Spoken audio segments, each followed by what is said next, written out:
第四任行政長官選舉朝早舉行，崔世安獲得380張有效票，得票率係95.96%，成為第四任行政長官候任人。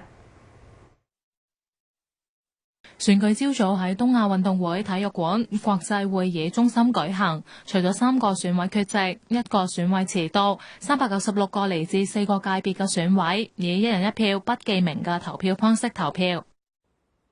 崔世安當崔世安獲得過半數，即係200張選票嘅時候，全場鼓掌。崔世安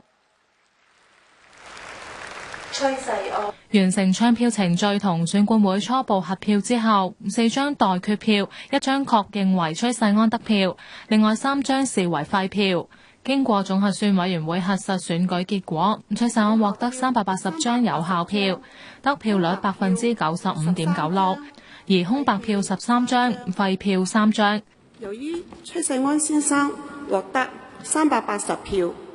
超過委員會全體委員嘅半數，所以現在正式宣布崔世安先生當選為第4任澳門特別行政區行政長官候任人。根據行政長官選舉法規定，選舉結果最遲喺9月2號交俾終審法院確認。如果有人要就結果提起司法上訴，要喺9月1號之前提出。終審法院審核之後，最遲喺9月8號喺澳門特區行政區公佈選舉結果。中央任命之後，候任人正式成為澳門第4任行政長官，任期5年。澳門電視台記者袁文文報道。